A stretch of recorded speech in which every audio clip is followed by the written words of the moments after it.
Doctor ortho Ayurvedic oil and capsule, अब दर्द भी घुटने टेकेगा। जंग के बीच तेल की कीमत $120 प्रति बैरल पहुंचा। ट्रंप बोले नाकाबंदी जारी रहेगी। ट्रंप का दावा, भारी दबाव में है ईरान की सरकार, नाकेबंदी रहेगी जारी। यूपी विधानसभा का विशेष सत्र आज, महिला आरक्षण बिल पर निंदा प्रस्ताव ला सकती है बीजेपी। जनगणना के मुद्दे पर योगी सरकार को घेरेगी सपा, विधानसभा सत्र के हंगामेदार होने के आसार। पवन खेड़ा अग्रिम जमानत मामले में आज सुप्रीम कोर्ट में है सुनवाई। गुवाहाटी हाई कोर्ट के आदेश को सुप्रीम कोर्ट ने खेड़ा ने दी है चुनौती। हाई कोर्ट ने अग्रिम जमानत की थी खारिज। मध्य प्रदेश के धार में दर्दनाक सड़क हादसा, मजदूरों से भरी वैन एसयूवी से टकराई, 12 लोगों की मौत, 20 घायल। पीएम मोदी और सीएम यादव ने किया मुआवजे का ऐलान।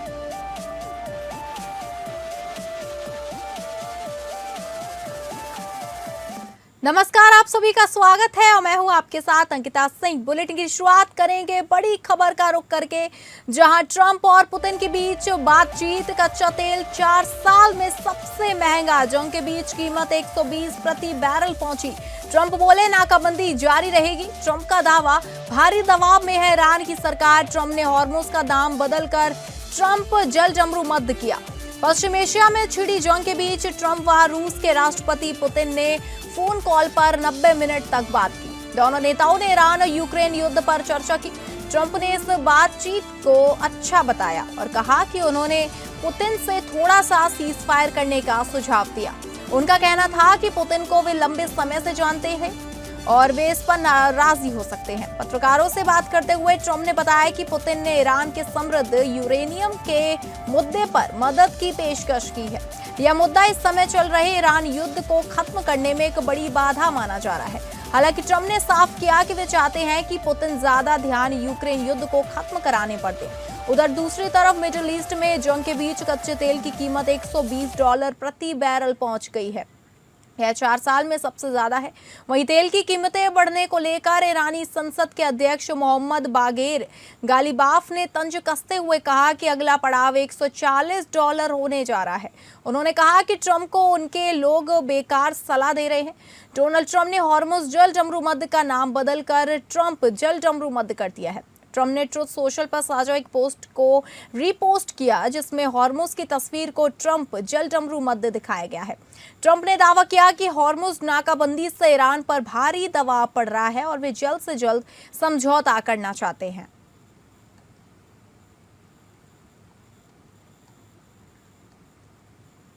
Iran, I talked about a few different subjects, mostly about Ukraine, and we had a very good conversation. I think we're going to come up with a solution relatively quickly, I hope. What does he want? I think he'd like to see a solution, I can tell you, and that's good. What involvement does he want to have in the Iran situation? He told me he'd like to be involved with the enrichment if he can help us get it. I said I'd much rather have you be involved with ending the war with Ukraine. To me, that would be more important because we're going to have that. Look, we're not going to let Iran have a nuclear weapon, and we've knocked out their navy, we've knocked out their air force, we've knocked out their anti-aircraft, everything, apparatus, everything they have, their radar. They have very little left, and they have some missiles, a small percentage. They have a small percentage of missile-making facilities. We knocked out about 80% of them. The rest could come very quickly if we don't make a deal. They're not going to have a nuclear weapon. They know it. और अगली बड़ी खबर करो कहीं पश्चिम बंगाल विधानसभा चुनाव को लेकर, जहां बंगाल चुनाव में दूसरे चरण में भी बम्पर वोटिंग।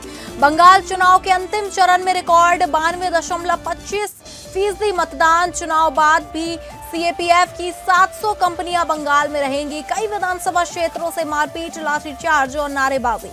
कई विधानसभा क्षेत्रों में ईवीएम से छेड़छाड़ के आरोप। चुनाव आयोग ने दिए रिपोलिंग के आदेश, 4 मई को आएंगे नतीजे। पश्चिम बंगाल में सेकेंड फेज की 142 सीटों पर वोटिंग संपन्न हो गया है। छिटपुट घटनाओं के बीच मतदान शांतिपूर्ण रहा। कई विधानसभा क्षेत्रों से मारपीट, लाठीचार्ज, नारेबाजी और ईवीएम से छेड़छाड़ की घटनाएं सामने आई हैं। भाजपा ने आरोप लगाया कि डायमंड हार्बर के फाल्ता में ईवीएम में बीजेपी के बटन पर टेप लगाया गया है। आरोपों पर चुनाव आयोग ने कहा कि जिन मतदान केंद्रों पर ईवीएम में टेप मिलने की शिकायत सही मिली तो वहां दोबारा चुनाव होंगे। पश्चिम बंगाल की सभी 294 सीटों पर रिकॉर्ड 92.84% वोटिंग हुई। सेकेंड फेज की 142 सीटों पर 92.48% वोट पड़े। इससे पहले 23 अप्रैल को फर्स्ट फेज की 152 सीटों पर 93.19% मतदान हुआ था। यह बंगाल के इतिहास में अब तक की सबसे ज्यादा वोटिंग है। इस बार चुनावी हिंसा में भी मौत न हुई है। वहीं पश्चिम बंगाल चुनाव के दूसरे चरण का मतदान संपन्न होने के बाद भी राज्य में सुरक्षा चाक चौबंद रहेगी। चुनाव आयोग की तैनाती योजना के अनुसार पोलिंग खत्म होने के बाद भी केंद्रीय सशस्त्र पुलिस बल की 700 कंपनियां राज्य में ही रुकी रहेंगी। ये कंपनियां सुरक्षा व्यवस्था बनाए रखने और कानून व्यवस्था की ड्यूटी संभालेंगी। चुनाव आयोग ने स्पष्ट किया कि अगले आदेश तक ये बल बंगाल में तैनात रहेंगे ताकि चुनावी नतीजों से पहले और बाद में किसी भी तरह की हिंसा या गड़बड़ी को रोका जा सके। बंगाल के अलावा तमिलनाडु में 23 अप्रैल, केरलम, असम और पुडुचेरी में 9 अप्रैल को वोटिंग हुई थी। पांचों राज्यों में केरलम में सबसे ज्यादा 78.3% वोटिंग हुई। 4 मई को सभी राज्यों के चुनाव परिणाम आएंगे।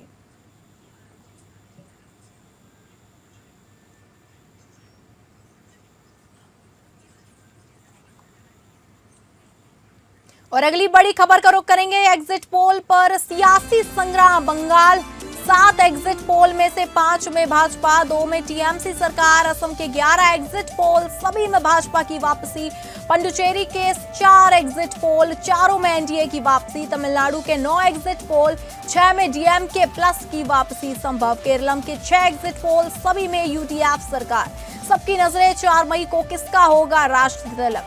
एग्जिट पोल के आंकड़ों ने पश्चिम बंगाल और तमिलनाडु की सियासत में हलचल मचा दी है। टीएमसी ने बंगाल में बीजेपी को बढ़त दिखाने वाले एग्जिट पोल्स के अनुमानों को सिरे से खारिज कर दिया है। तमिलनाडु में द्रविड़ मुनेत्र कड़गम ने 180 प्लस सीटें जीतने का दावा किया है। अब सबकी नजरें 4 मई को आने वाले आधिकारिक नतीजों पर टिकी है। पश्चिम बंगाल, तमिलनाडु, केरलम, असम और पुडुचेरी विधानसभा चुनाव के एग्जिट पोल के नतीजे आ चुके हैं। पश्चिम बंगाल और तमिलनाडु विधानसभा चुनाव के एग्जिट पोल को लेकर सियासी बयानबाजी तेज हो गई है। तृणमूल कांग्रेस के नेताओं ने उन एग्जिट पोल्स को खारिज कर दिया है जिनमें भारतीय जनता पार्टी को बढ़त दिखाई गई है। बंगाल विधानसभा की 294 सीटों में से बहुमत के लिए 148 सीटों की आवश्यकता होती है। আমার এখানে কন্ট্রোল রুম বা ব্যাক অফিস থেকে আমরা যেটা পেয়েছি তাতে মোর দ্যান 90% ভোটার ভবানীপুর বিধানসভা কেন্দ্রে ভোট দিয়েছেন, যেটা ভবানীপুর বিধানসভা তৈরি হওয়ার পরে একটি রেকর্ড। লাস্ট 2021-এ 82%, 2024-এ 78% পোল হয়েছিল এবং তখন মৃত ফেক ডবল ট্রিপল এন্ট্রিতে শাসক দল প্রায় 10% করে ভোট ছাপ্পা মেরেছিল। প্রাইম মিনিস্টার, হোম মিনিস্টার নিজেরা ইন্টারফেয়ার করছে এবং পুরো সেন্ট্রাল ফোর্সকে বলছে সব কটাকে ধরে মারো যেন কেউ লাইনে দাঁড়াতে না পারে। এইগুলো কেন হয় বলো? এটা তো তোমার মডেল কোড অফ কন্ডাক্টেই আছে। আমি ক্যানিংয়ে দেখলাম একটা সংখ্যালঘু লোক, বয়স্ক লোক, সে বেচারা একটা লুঙ্গি পরে, অনেকে লুঙ্গি পরো। হ্যাঁ, এরপরে যেটা আছে আমাদের ভেরিফিকেশন চলছে, যেটা আছে এখন পর্যন্ত 23 ভেরিফাইড কেসেস আছে and verification is ongoing exercise and ultimately repoll যেটা হবে ওটা তো সো মেনি রিপোর্টস আছে, সব আছে। এর মধ্যে কত এস্টাবলিশ হবে, কি হবে, নিয়ে হবে, that will find out by tonight or tomorrow, because that is the elaborate exercise done by the DO along with the RO and observers and sector officers, and so many people are involved in the entire exercise. और अगली बड़ी खबर का रुख करेंगे UP विधानसभा सत्र को लेकर, जहां यूपी विधानसभा का विशेष सत्र आज महिला आरक्षण बिल पर निंदा प्रस्ताव ला सकती है बीजेपी। सीएम योगी आदित्यनाथ सदन को कर सकते हैं संबोधित। जनगणना के मुद्दे पर योगी सरकार को घेरेगी सपा। विधानसभा सत्र के हंगामेदार होने के आसार। यूपी विधानसभा का विशेष सत्र आज सुबह 11 बजे से शुरू होगा। महिला आरक्षण बिल पर बीजेपी निंदा प्रस्ताव ला सकती है। विशेष सत्र में भाजपा विपक्ष पर महिलाओं को सशक्त बनाने में बाधा डालने का आरोप लगाते हुए निंदा प्रस्ताव लाएगी। वहीं सपा और कांग्रेस 2023 जनगणना के आधार पर आरक्षण की मांग कर रही है। सत्र में महिला सुरक्षा, शिक्षा जैसे मुद्दों पर भी बहस होगी। हालांकि इस दौरान हंगामे के पूरे आसार हैं। यह भाजपा की चुनावी रणनीति का हिस्सा माना जा रहा है। इस सत्र का मुख्य फोकस महिला आरक्षण नारी शक्ति वंदन अधिनियम के संशोधन पर केंद्रित है, जिसमें भाजपा सरकार विपक्ष खासकर समाजवादी पार्टी और कांग्रेस के खिलाफ निंदा प्रस्ताव लाने जा रही है। वित्त एवं संसदीय कार्य मंत्री सुरेश खन्ना विधानसभा में यह निंदा प्रस्ताव पेश करेंगे। प्रस्ताव के बाद दलीय नेताओं और विधायकों द्वारा चर्चा होगी। सदन में महिला सशक्तिकरण, महिला सुरक्षा, शिक्षा, रोजगार और सामाजिक भागीदारी जैसे मुद्दों पर भी विस्तृत बहस होने की संभावना है। देर शाम मुख्यमंत्री योगी आदित्यनाथ सदन को संबोधित करेंगे। नारी शक्ति वंदन विधेयक के संशोधन परिसीमन पर हुए विवाद और उसके पारित न होने के बाद भाजपा सरकार ने विपक्ष पर महिलाओं के सशक्तिकरण में बाधा डालने और साजिशन का आरोप लगाते हुए यह विशेष सत्र बुलाया गया है।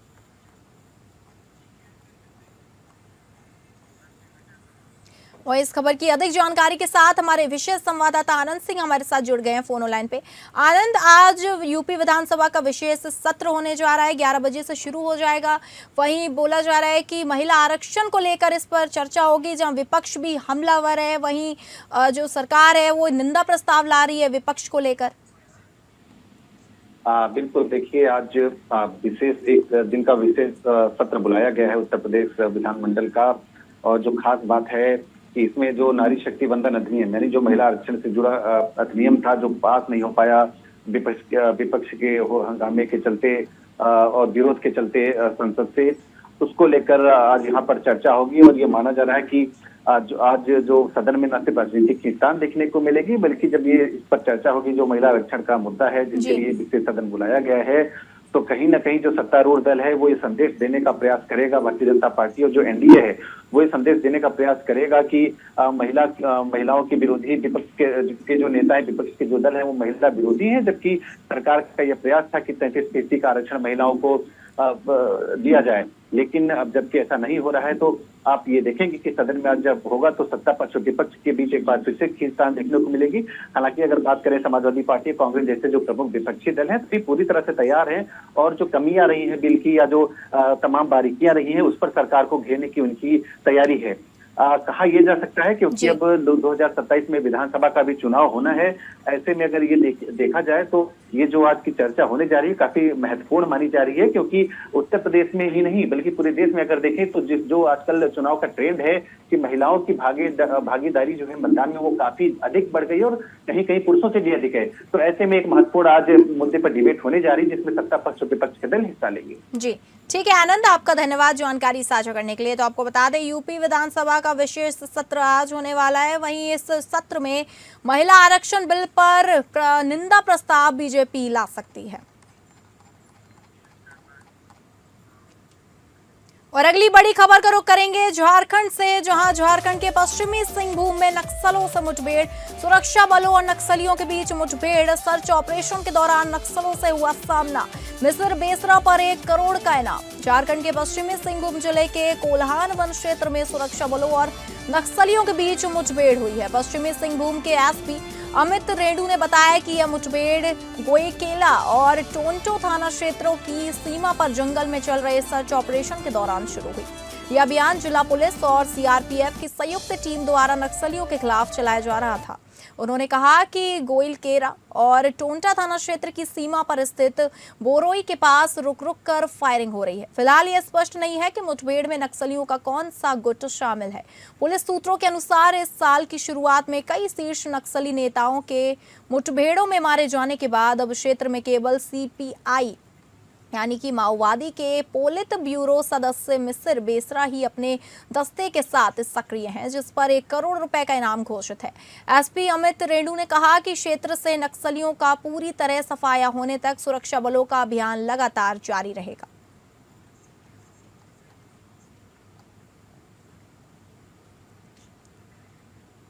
इस खबर की ज्यादा जानकारी के साथ हमारी संवाददाता तृप्ति सिंह हमारे साथ फोन लाइन पर जुड़ गए। तृप्ति, लगातार जिस तरीके से मुठभेड़ चल रही है, वहीं सिंहभूम जिले में और सुरक्षा और नक्सलियों के बीच मुठभेड़ जारी है। पहले भी ऐसी कई मुठभेड़ हुई हैं, तो क्या कुछ पता चला है इसको लेकर?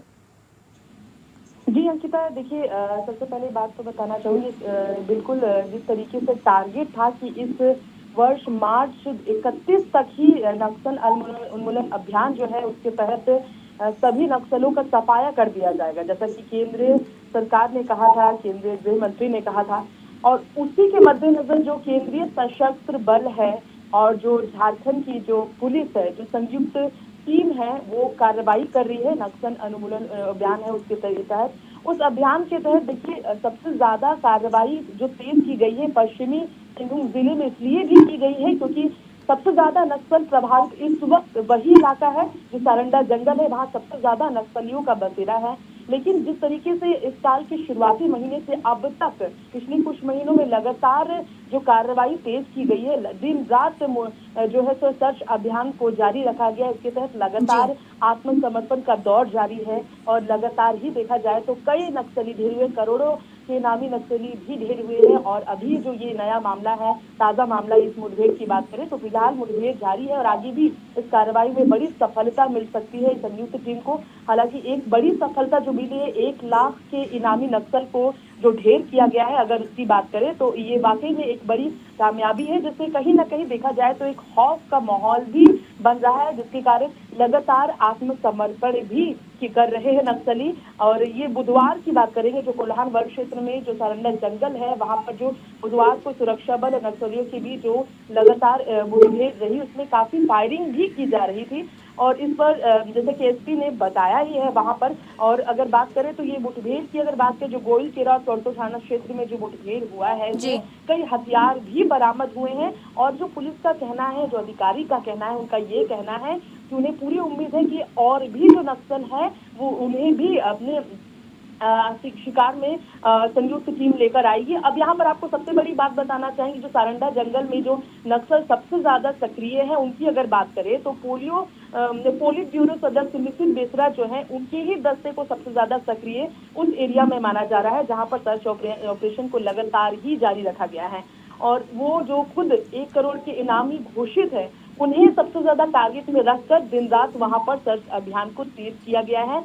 और एक और बड़ी बात यहाँ पर अगर बताना चाहेंगे तो जिस तरीके से लगातार अभी हाल ही में झारखंड पुलिस मुख्यालय में जो सीआरपीएफ के आईजी हैं, उन्होंने खुद से ही एक बड़े संदेश जारी कर एक प्रेस कॉन्फ्रेंस कर ये बताया था कि अगर ये जो भी नक्सली है उन्हें अपनी जान बचानी है, एक शांतिपूर्ण जिंदगी जीनी है, तो उनके पास एक बेहतरीन मौका है कि वो आत्मसमर्पण करें, क्योंकि झारखंड उन्हें राशि भी दे प्राप्त कर रही है। उनके जीवन शैली को बेहतर देने के लिए उन्हें सारी योजनाओं से जोड़ा जाएगा। लेकिन नक्सल सामने आकर अगर आत्मसमर्पण करते हैं, सरेंडर करते हैं तभी, वरना चेतावनी भरे लहजे में आईजी ने साफ कहा था कि अगर सरेंडर नहीं किया जाएगा तो सभी को एक एक कर जो हम लोग की संयुक्त टीम है, सीआरपीएफ की टीम और सुरक्षा बलों की टीम, उनका शिकार इन्हें होना ही पड़ेगा। क्योंकि लगातार जब तक पूरी तरह से झारखंड में जो नक्सली है उनका सफाया नहीं होता है, तब तक ये सर्च अभियान जारी रहेगा। ये जो टीम है संयुक्त टीम केंद्रीय बलों की, झारखंड पुलिस की, ये रुकने वाली नहीं है। इसमें बड़ी जो है देखा जाए तो एक बड़ी यहाँ पर सफलता ये भी देखने को मिल रही है कि जिला पुलिस की कार्रवाई, यहाँ पर जिला पुलिस भी सक्रिय होकर सहायता कर रही है सर्च अभियान में कि किस तरीके से लोगों से गुप्त सूचना मिल रहा है, किस तरीके कहाँ पर वो सक्रिय तरीके से एक्टिव है जो नक्सली है, और उनके बारे में जानकर गाँव वालों से पूछकर, आसपास के लोगों से पूछकर वहाँ पर पहले से योजना के तहत जो है सक्रियता से सतर्क होकर कार्रवाई कर रहे हैं सीआरपीएफ और संयुक्त टीम, जिसके कारण कहीं ना कहीं खौफ जो है नक्सलियों में बड़ा बना हुआ है। हालांकि एक बड़ी जो अभी इस वक्त सबसे बड़ी टारगेट, बड़ा एक एम जो है टीम की, उनका एम यही है कि जो मिसिर बेसरा है उनके दस्ते को पूरी तरह से खत्म किया जाए। अगर मिसिर बेसरा के दस्ते को खत्म कर दिया जाता है तो झारखंड में ये जो नक्सल प्रभावित इलाका सारंडा है, वहाँ पूरी तरह से नक्सलियों में खौफ जो है तो उसका एक असर मिलेगा, एक पॉजिटिव वातावरण देखने को मिलेगा निश्चित तौर पर जो छोटे छोटे नक्सल गिरोह है वो आत्मसमर्पण के लिए खुद आएंगे, लेकिन ये 1 करोड़ के इनामी नक्सल को ही सबसे ज्यादा टारगेट में रखकर लगातार सर्च अभियान को जो है तो जारी रखा गया है। और इसी बारे में लगातार आईजी अभियान की तरफ से आईजी सीआरपीएफ आईजी की तरफ से मीटिंग भी की जा रही है। खुद जो झारखंड के डीजीपी है तदाजा मिश्रा, वो भी लगातार जिले में जाकर नक्सल प्रभावित जिलों में जाकर उनकी सपोर्ट के लिए खड़ी हैं। लगातार मीटिंग चल रही है और कहीं ना कहीं केंद्र का भी एक बहुत बड़ा सपोर्ट है। केंद्र सरकार, केंद्रीय गृह मंत्री जो है उन्होंने भी लगातार जो बात दावे किए थे पिछले वर्ष के 31 मार्च तक झारखंड को झारखंड समेत बाकी जो नक्सल प्रभावित राज्य है छत्तीसगढ़, उन सभी को नक्सल मुक्त कर दिया जाएगा। देश में नक्सल का जो एक चुनौतीपूर्ण ये रहा है, बड़े बड़े राज्यों की ग्रोथ में जो बोला जा सकता है कि वो जो चुनौती रहा है उसे खत्म करना एक टारगेट है केंद्र सरकार का। तो ये टारगेट को पूरा करने के लिए देखा जाए तो शुरुआती महीने से लगातार ही काम किया जा रहा है इस पर, और ये केंद्र का कहीं ना कहीं सपोर्ट और झारखंड सरकार का भी मिले जुला यहाँ पर देखा जाए तो झारखंड पुलिस का भी साथ में एक साथ काम करना, ये संयुक्त कार्रवाई का ही नतीजा है कि लगातार लाखों के नक्सली जो है तो करोड़ों के नक्सली मारे जा रहे हैं। कुछ दिन पहले इसी महीने में जो कार्रवाई हुई थी उसमें 9 से 10 आसपास जो है तो नक्सली ढेर हुए थे, जिसमें कई ऐसे भी थे जो महाराष्ट्र के बाद छत्तीसगढ़ से नक्सली आई थी, महिला नक्सली भी उसमें ढेर हुई थी। तो कहीं ना कहीं देखा जाए तो जो बाहर से भी जो नक्सल यहाँ पर अपना गिरोह बढ़ाने का एक इरादे के साथ यहाँ पर काम कर रहे हैं, उन पर भी कार्रवाई की जा रही है, जिससे कहीं ना कहीं खौफ का माहौल जो है बढ़ता ही जा रहा है। वहीं अभी फिलहाल हाई अलर्ट भी जारी कर दिया गया है, क्योंकि जो ढेर हुआ है उसके बाद वहां पर और भी नक्सली जो इसे बदले की भावना से कोई साजिश कर सकते हैं और सुरक्षा बलों को नुकसान न पहुंचे, इसके लिए जो है तो हाई अलर्ट जारी कर दिया गया ताकि सुरक्षा में कोई भी तरह की कोताही न बरती जाए। क्योंकि इस जो अभियान के तहत जिस तरीके से कार्रवाई के तहत कई सीआरपीएफ अभी पिछले कुछ दिनों घायल भी हुए हैं, कुछ जिस तरीके से आईईडी ब्लास्ट का शिकार भी कुछ हुए हैं, तो इसलिए कहीं ना कहीं अपने सीआरपीएफ अपने जवानों की सुरक्षा को भी मद्देनजर रखते हुए जो है तो कार्रवाई की जा रही है। तो ये एक देखने वाली बात हो सकती है कि ये अब कार्रवाई कब जाकर थमती है और कब ये नक्सल उन्मूलन अभियान के तहत बड़ी सफलता जो है संयुक्त टीम को, केंद्रीय एजेंसी, सशस्त्र बल और झारखंड पुलिस को मिलती है, ये देखने वाली बात होगी। जी ठीक है तृप्ति, आपका धन्यवाद जानकारी साझा करने के लिए। तो आपको बता दें सर्च ऑपरेशन के दौरान सुरक्षा बलों और नक्सलियों के बीच मुठभेड़ हुई। वहीं बात करें मिसिर बेसरा पर 1 करोड़ का इनाम लगा हुआ है।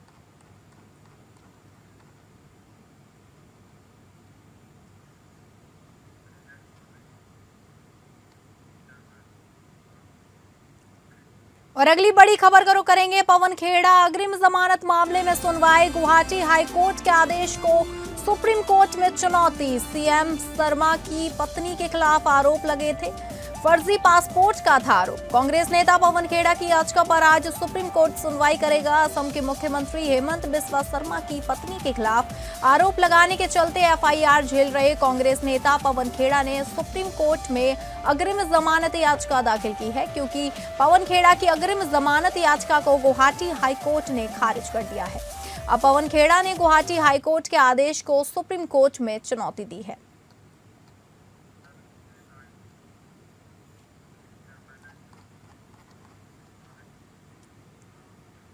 और अगली बड़ी खबर का रुख करेंगे जो आ रही है मध्य प्रदेश से, जहां मध्य प्रदेश के धार में दर्दनाक सड़क हादसा, मजदूरों से भरी वैन एसयूवी से टकराई। आपको बता दें कि मध्य प्रदेश के धार जिले में एक दर्दनाक सड़क हादसा हुआ, जिसमें 12 मजदूरों की मौत हो गई और करीब 20 लोग घायल हो गए। शुरुआती जानकारी के अनुसार लगभग 35 मजदूर पिकअप वैन में सवार होकर बग्गड़ से अपने घर लौट रहे थे। शुरुआती जानकारी के अनुसार लगभग 35 मजदूर पिकअप वैन में सवार होकर बग्गड़ से अपने घर लौट रहे थे। तभी चिकल्या चौराहे के पास ड्राइवर ने वाहन पर कंट्रोल खो दिया। इसके बाद पिकअप वैन पलट गई और सामने से आ रही एक एसयूवी से टकरा गई। धार जिले के प्रभारी कलेक्टर के बताया कि 12 लोगों की मौके पर ही मौत हो गई, जबकि करीब 20 लोग घायल हुए हैं। गंभीर हालत से रूप से घायल व्यक्तियों को शुरुआती उपचार के बाद इंदौर रेफर कर दिया गया। फिलहाल तिरला पुलिस ने मामला दर्ज कर दुर्घटना की जांच शुरू कर दी है। हादसे के बाद चीख पुकार मच गई। पुलिस और स्थानीय लोगों ने मिलकर घायलों को बाहर निकाला। गंभीर रूप से घायल 10 लोगों को तुरंत इंदौर के MY अस्पताल रेफर किया गया, जबकि 11 लोगों का इलाज धार के जिला अस्पताल में चल रहा है। वहीं प्रधानमंत्री ने एक्स पर पोस्ट कर कहा, मध्य प्रदेश के धार में हुए हादसे में हुई जानमाल की हानि की खबर सुनकर मुझे गहरा दुख है। मध्य प्रदेश के मुख्यमंत्री मोहन यादव ने भी शोक व्यक्त किया। यादव ने बताया कि मृतकों के परिवारों को 4 लाख रुपए, गंभीर रूप से घायलों को 1 लाख रुपए और घायलों को 50,000 रुपए के प्रति परिवार देने के निर्देश दिए गए। एक हादसा हुआ है सिरला के पास, तो उसके संबंध में मौके पर पूरी प्रशासन, पुलिस की टीम पहुंचकर सभी घायलों को जिला अस्पताल में लाया गया और उसके बाद जो बेहतर उपचार के लिए कुछ लोगों को रेफर किया गया है इंदौर में और बाकी लोगों का यहाँ पर इलाज जारी है। यहाँ पर प्रशासन, पुलिस, स्वास्थ्य की पूरी टीम मौजूद है और हम लोग निरंतर मॉनिटरिंग कर रहे हैं कि सभी लोगों को बेहतर से बेहतर उपचार मिले। और इसके साथ साथ 108 की भी गाड़ियों को मोबिलाइज किया गया है इंदौर जिला प्रशासन से और इंदौर के CMHO और टीम से भी कोऑर्डिनेशन हो गया है। वहाँ के प्राइवेट अस्पताल, सरकारी अस्पताल सभी जगह सूचना की गई है और सभी जगह पेशेंट अगर आवश्यकता पड़ेगी। और अगली खबर का रुख करेंगे जो आ रही है बुलंदशहर से, जहां पुलिस मुठभेड़ में हुई दोनों ओर से कई राउंड फायरिंग में पुलिस की गोली लगने से बदमाश जीतू सैनी घायल हुआ। 50,000 का इनामी जीतू सैनी के डॉक्टरों ने अस्पताल में मृत घोषित कर दिया। उस मुठभेड़ में दोनों ओर से हुई कई राउंड फायरिंग में स्वाट टीम प्रभारी इंस्पेक्टर, हेड कांस्टेबल भी गोली लगने से घायल हुए, जिन्हें हायर सेंटर रेफर किया गया। आरोपी जीतू सैनी के कब्जे से 2 पिस्टल, 1 तमंचा व जिंदा कारतूस, खोखा कारतूस बरामद किए गए। बुलंदशहर के कोतवाली खुर्जा नगर क्षेत्र के ढाकर रोड सिकंदरपुर के निकट पुलिस मुठभेड़ हुई। तो फिलहाल इस बुलेटिन में इतना ही। नमस्कार।